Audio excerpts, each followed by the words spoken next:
just knew we were gonna come back and tape just when they lost. Take note.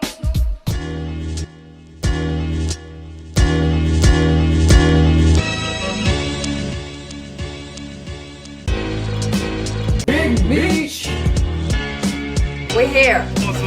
I'm at Allen. It's different this time. What's up, guys? We shouldn't be angry about this one tonight. We should not. They've been on an amazing streak. You can see we're a good team. We're fighting in games where we wouldn't fight in the past. Even tonight, not having Grimes, Mitch being injured late, bad. We didn't get a lot of calls. I felt we should have got a tough whistle tonight. Execution issues. We're still in there. The Pacers game a couple games ago where we fought back on the road to win. Mm-hmm. I know this team is good. I trust this team. When this team is playing, we're playing good, solid basketball. I'm not worried about this team. But I'm so frustrated about tonight. I just felt like we never dealt with Siakam like we should have. We let him keep getting to the line. We didn't play off him enough. We didn't change up our coverage on him. Right. We missed Grimes. For sure we missed Grimes tonight. But it was right there. We could have won it. And a couple of plays late. And I had the comments of that. Well, yeah, I know you're real frustrated. I know you're really, really, really frustrated with this loss tonight. But overall, I think what we actually wanted to talk about was the fact that this team is actually good. We're good. We're like a good, solid team. And I'm liking all the pieces that we have. Grimes, Brunson, RJ stepping up. We're waiting for RJ to step up for a minute, right? So RJ has been stepping up and playing better. That I nearly cursed. That effing dunk. That dunk that he Yeah. had. What it showed too, that dunk, was like a lot of confidence in him as well. Yeah. So and he started off the very, very beginning of the game. He started off good as well. But the last 8 games that we won, I saw the change in RJ that we wanted to see. So I'm really happy with the team. They're fighting back. They're not making a lot of the silly mistakes they normally make. Tonight we had a lot of turnovers. Yep. It was, A lot of turnovers. And then, like you said, why do we keep letting someone get to the line if we know that they can score that well? Aren't you supposed to foul the guy who doesn't before they shoot? Before they shoot, but aren't you also supposed to foul the guy who doesn't make good free throws? Well, I mean, the thing is, did you try to do that? Those guys didn't have the ball in their hands. You know what I mean? They knew what they were doing with Siakam. They were running that Siakam Van Vliet 2-man game at the end, right, putting us in trouble. I want to be annoyed about some of the defense on him, and he got an amazing whistle tonight. That's the thing. He got such a good whistle.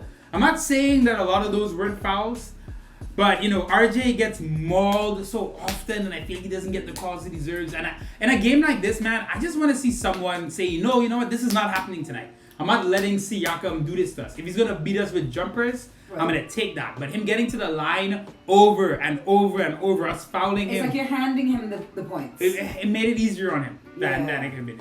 But like you said, you want to get aside that point. The Knicks have been playing excellent basketball. Yep. Tibbs cuts the rotation to 9. Grimes and what's his name, Deuce, are playing excellent perimeter defense. It changes the entire outlook of this team. You see how much we miss Grimes when he's not there. He's such a smart player. He does so many things right, and he does things right that don't show up on the box score. Right. And he does things right that I consider to be multipliers. I think him and Brunson are 2 guys that do so many little things correct that they make everything easier for someone. They make the extra pass. They take a charge, right? I tweeted this the other day, that Brunson is a guy who saves you timeouts because he's so good and he can settle your team down when they need it. And he could stop you from having to use a timeout early. Mm-hmm. Tonight, that didn't happen because we did use up our timeouts. But generally speaking, we have guys now on the team that do smart things.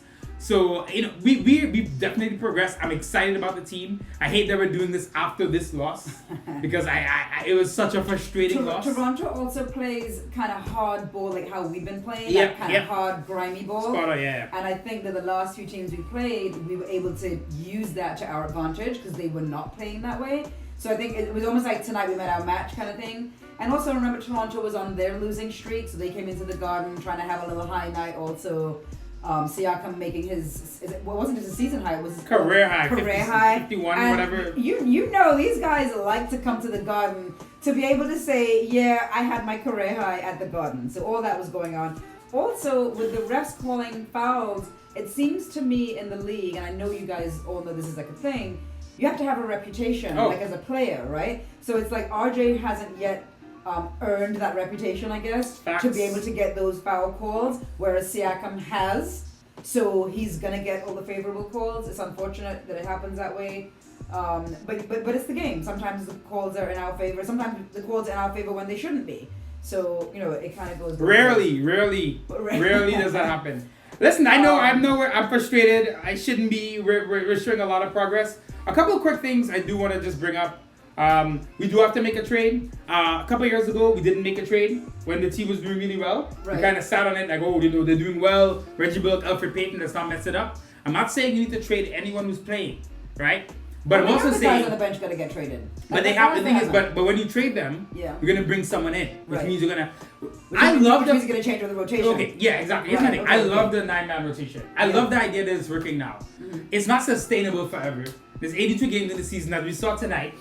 Mitch misses the end of the fourth quarter. Again, we couldn't get a damn rebound, a defensive rebound late. The Raptors are a very good offensive rebounding team, but still, you get stops and then you give them back the ball. It's so deflating. You can't keep up that level of stamina and hustle. Yeah. Play after play after play. You're doing so well, and then they give the ball back again. So just put that aside for now. Looking at the team and looking what we're looking at, 9-man rotation is working for now, but it's not going to be the whole season. Guys get injured. Grimes and Mitch missed tonight, so you need to replace them in the rotation, right? Right. Obviously, we played a shorter rotation. Derrick Rose came in. We're still trying to figure it out. Yeah. But guys will get injured. It's not going to be the perfect season. So we need to... So everyone has to stay healthy and not just But it's not going to happen. Well, no, meaning everyone, like, how you always see Derrick Rose on the bike? But that's his case. That's his thing. but I think that's him keeping himself active to get on the floor whenever he's needed. Yeah. So everyone has to be... In a way, you kind of have to that's why you have Sims and Hartenstein come on, because they have to be ready to go when it's time for them to actually play, like 30-something minutes. Right, well, my thing is, like, to be honest, Jericho shouldn't have to play 30-something. I mean, it's fine with him and Hartenstein. He shouldn't, but if someone else, if Mitch gets injured. That's why we need that. That's why we need a trade. Right. I'm not, like I said, I know a lot of people are, again, why are we trading the team? We're doing so well. I'm not trying to break up the team for no reason. I'm not telling you have to touch the rotation, right? Obi's out right now. For example, Obi's out. You put Obi back in, that's a lot of minutes that's to go somewhere. But we didn't make a trade last time. This time we have Derrick Rose, Cam Reddish, Evan Fournier, right? You add those guys together, what's that? 14 million for Derrick, 18 million for Fournier. Cam is probably on 4 or 5 million. Mm-hmm. It's a lot of money, not doing anything. We have picks, we cannot draft. We're not drafting 3-4 guys again, right? We're building up to a trade, I know we are, but I want to see what this front office does around the deadline, because we're going to be a solid team, and we may be in a position where we can get that next piece. And I don't want us to be too hesitant to get that next piece. We've done that a lot, but now... When you say that next piece, right, are you talking about, like, a Donovan Mitchell piece? Like, on that kind of level? I have no idea. You'll see what happens. I don't mean Donovan Mitchell. Yeah, I understand that we lost him, but I'm saying, are you talking about someone of that caliber that we're going to get? Because if we bring someone in like that... That has to happen regardless, because this team isn't winning a chip. Right. I mean, we're going to do that. To me, that's, like, no matter what, they're going to, at some point, bet on some guy to come in here, whether it's some free agent thing we do or if it's a trade. That has to happen, because we're not gonna pay this team all these millions and not get the next piece. We have everything we need. We have a ton of picks. We lost the second round pick, which you guys know. We still have 14 second round picks in the next 3 years or something. Right. Like we cannot make these picks. We cannot make these picks. We're not gonna pay all these guys. We need to consolidate the roster at some point. I'm not talking about touching the starting 5 even. But I'm not. That's what I'm saying. That piece doesn't. We will. But if maybe. you're saying you're not talking about the starting 5, but that piece is gonna affect the starting 5. I think that piece. I'm drinking wine now. I think here's the thing. I feel like the piece. We will make some trade for a piece at some point. Mm-hmm. I'm not saying that has to be now. What I'm saying is this season.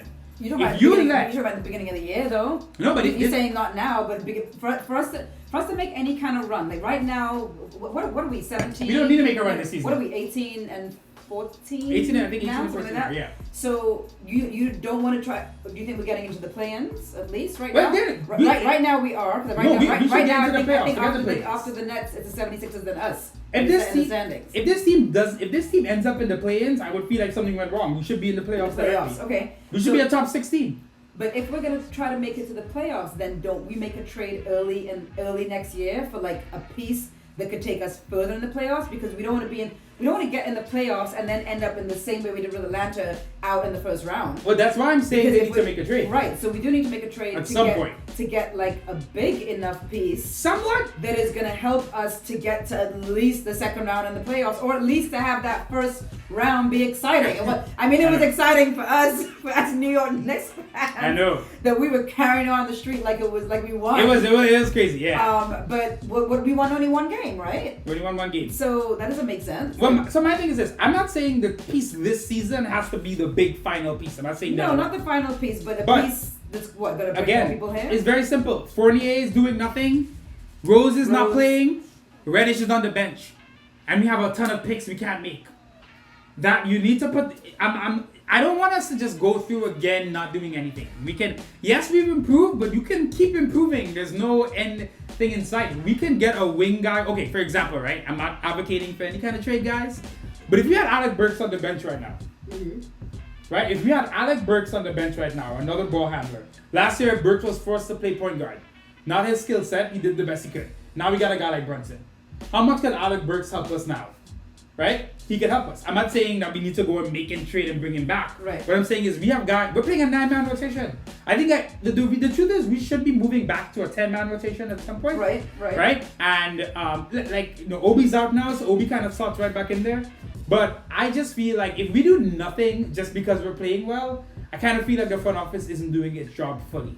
Okay. Because we're good, but you're wasting assets. What are these guys gonna do? These guys aren't playing, they're not part of the team. Right. And they're players and they're valuable. So someone would want their So Obi, great example, as much as we like him, love his electricity he brings to the garden. He obviously loves being here in New York, his parents, his dad. But he is someone who is a valuable piece, who we could probably get someone put not him alone, but him with some picks, right? And you put together a nice little package, we could get someone. I'm not rushing to do that. I want to see Obi. First of all, I want to see Obi come back and play, be part of the rotation, and see where we are in 20, 30 games. I'm not rushing Obi. Is he injured? Is he actually injured? What's his injury right now? What is Obi's thing? I can't remember. It was a couple weeks ago.